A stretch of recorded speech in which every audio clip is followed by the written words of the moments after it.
Hi, I'm Yuri.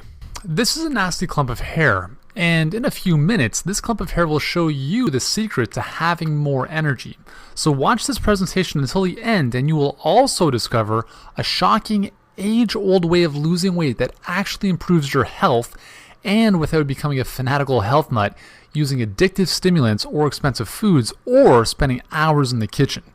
Plus, you'll discover the two foods you absolutely must avoid if you want to wake up feeling more refreshed and enjoy lasting all-day energy. I don't know how long I'll have this presentation online or how long it'll be free of charge to watch, so watch this now while you still can. Now you may think you've tried it all and seen it all, but you have never seen anything like this before. And I promise, the tips and solutions you're about to uncover will shock you. And one tip in particular will totally shock you. Remember, I'm about to share some killer stuff to help you enjoy all-day energy and drop weight faster, and some more little-known tips to make you look and feel more alive than ever. First, I'm going to share a story with you that's pretty embarrassing. In fact, it's so bad I almost removed it from this presentation. You'll see why in just a moment, so keep watching. Deal? I wasn't always a best-selling health and nutrition author or a highly sought-after holistic nutritionist, and I certainly wasn't always a guy with the healthiest diet. In fact, for about 20 years, I was dead tired and suffered from an avalanche of health problems. I remember the day when I decided enough was enough.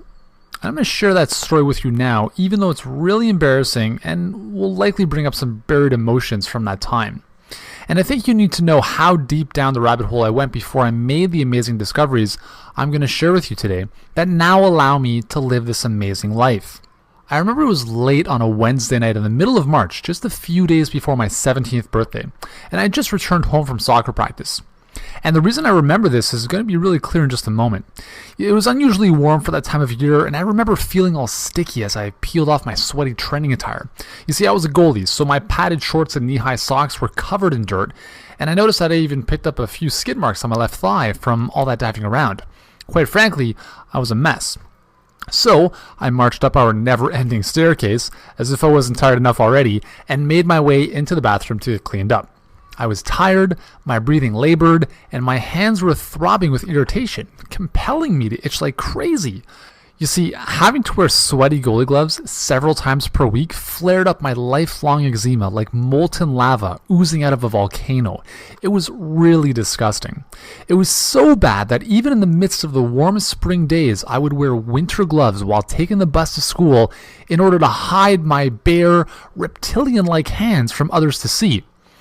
Now, seeing and feeling my red, scaly hands in the light of the bathroom brought all those uncomfortable memories rushing back to the forefront of my mind.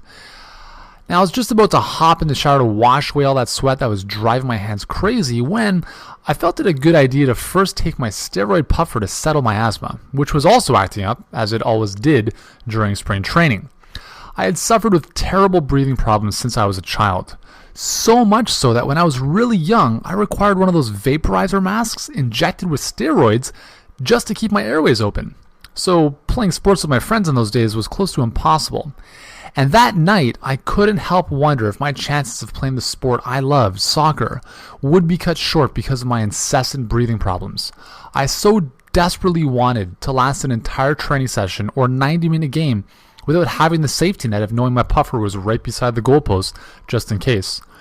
As I stared at my reflection in the bathroom mirror, it felt like my life was on hold because of my health problems. My eczema, the asthma, and an unexplainable lack of energy seemed to dictate what I could and could not do. I was sick and tired of feeling like I was 20 years older than I really was.